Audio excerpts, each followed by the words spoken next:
Have you ever seen an 8-foot-tall basketball player?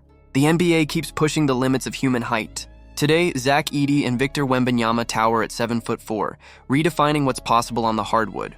The tallest ever to play in the league was Gheorghe Mureșan at 7'7", a giant who made even Shaquille O'Neal look small. But those giants are about to be overshadowed. In college right now, freshman Olivier Rioux stands at 7'9", and many believe he'll soon become the tallest NBA player in history. Yet, even Rioux doesn't hold the crown for the tallest player in the game. Because somewhere out there is a man who makes them all look short. His name is Abiodun Adegoke, better known online as Big Niga, and at 7'11", he is the tallest basketball player alive. He doesn't just make NBA players look small, he makes Shaquille O'Neal look like an average man.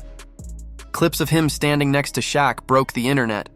And if that wasn't enough to prove his height, Abiodun once posted a video of himself being measured at 7'11", right in front of the camera. He can palm a basketball with 2 fingers, catch it in midair, and throw down dunks without even jumping. On paper, this sounds like the perfect NBA prospect. But here's the twist. Being able to dunk without leaving the ground isn't enough to make it to the league. And Big Niga's story is not your usual tale of a giant who was too tall for the NBA. His journey is stranger, more mysterious, and a whole lot more controversial than you'd expect. It all started in 2021, when Shaquille O'Neal posted a short clip of this massive figure online. The internet erupted. Fans raced to YouTube, Instagram, and TikTok searching for answers. Who was this nearly 8-foot-tall player?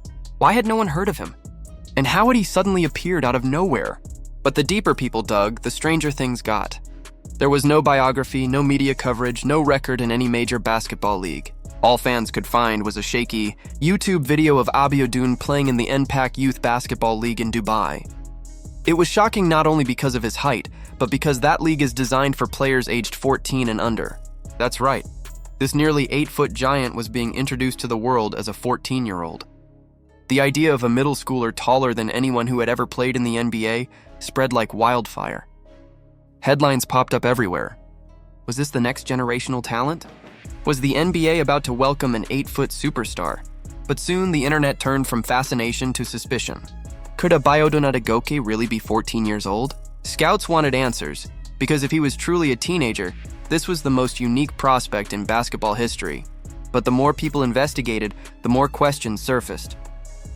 Abiodun was born in Nigeria, but details about his childhood are scarce. He grew up in poverty, in a house so small he could barely stand upright without hitting his head on the ceiling. His size was more of a curse than a blessing at first. He struggled to find clothes that fit. His family couldn't afford sneakers, and even if they could, where would they find a size 53 shoe? He played barefoot for years, his enormous frame towering over everyone else on the court. His life began to change when he was introduced to the University of Ibadan's basketball program, where coaches were stunned by his size. Eventually, he caught the attention of African sports legend Shaquille O'Neal, a former soccer star who had dedicated his life to developing athletes. Odegbami inspired Abiodun to take basketball seriously, telling him stories about Hakeem Olajuwon, another Nigerian giant who had once been ashamed of his height but learned to embrace it as a gift. Motivated, Abiodun bounced around basketball academies across Nigeria, even spending time in South Sudan before making his way to Dubai. There, he joined the NPAC Youth League, and that's where his story exploded into the mainstream. But what nobody mentioned at first was his real age. Age fraud has long been a controversy in international basketball.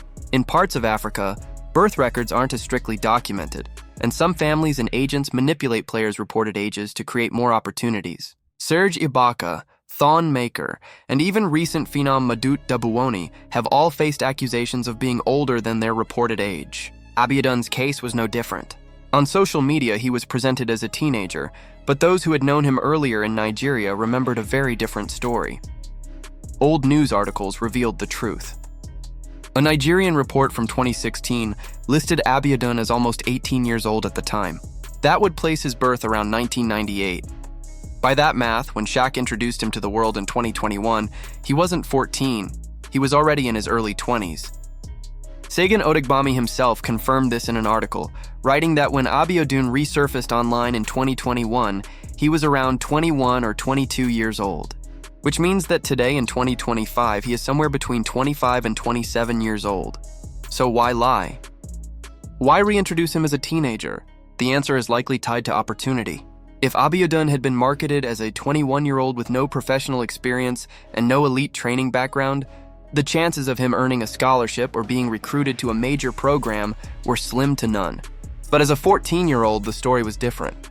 He could have been sold as a raw project, placed in a prep school in the US, given years to develop, and maybe, just maybe, grown into a legitimate NBA prospect. The problem was that the internet never forgets. People recognized him from his days in Nigeria, where he had already been playing against men. His cover was blown, and just like that, the dream of being scouted as a teenager collapsed. Still, you might think an athlete nearly 8 feet tall would find a place in professional basketball somewhere in the world. But here's the reality. In 2025, 4 years after going viral, Abiodun has yet to play a single professional game. There are no stats, no contracts, not even overseas stints. The only footage we see are curated clips of him shooting jumpers, casually dunking, or posting staged workout videos. There's almost no actual game film, and that's because he likely isn't playing organized basketball at all. Why? The answer is harsh but simple. He is too tall. At 7'11", with a visible hunch in his back, his body is not built to withstand the physical demands of professional basketball. Unlike Wembanyama or Rioux, who were identified early and placed in elite training systems with world-class strength coaches, nutritionists, and sports scientists, Abiodun never had that luxury. He grew up barefoot on outdoor courts, without access to the medical or developmental infrastructure that players of his size desperately need. By the time he was discovered, it was too late. His body had already taken a toll, and his game was far behind the competition. So what we're left with is one of the strangest basketball stories of the modern era. The tallest player alive, introduced as a teenage prodigy, celebrated by Shaquille O'Neal himself, has become more of a social media character than an actual athlete. He tricked the basketball world for a moment, captured its imagination, and then faded into the background as the truth came out. And yet, the fascination remains. Because no matter how his story ends, he still represents something extraordinary. A human being standing nearly 8 feet tall, able to dunk without leaving the floor, a walking reminder of just how wild the genetics of this sport can get. He may never play in the NBA, he may never even play professionally anywhere, but in the minds of fans, he will always be remembered as the viral giant who almost fooled the basketball world. But just because Abiodun's story ended this way, doesn't mean the dream of another giant making it to the NBA is over. Right now, a 13-year-old Canadian prospect named Olivier Rioux is already on the rise. And unlike Abiodun, he really is a teenager, already dominating in youth tournaments and projected to be drafted in the coming years. The next era of giants is coming, and the NBA may soon see heights we never imagined possible. So, what do you think? Could Abiodun have had a different future if he'd been discovered younger, or was his story always destined to end this way? Let us know your thoughts in the comments. And if you enjoyed this deep dive into one of basketball's strangest mysteries, make sure to like this video, subscribe to the channel, and click the notification bell so you never miss a story like this again.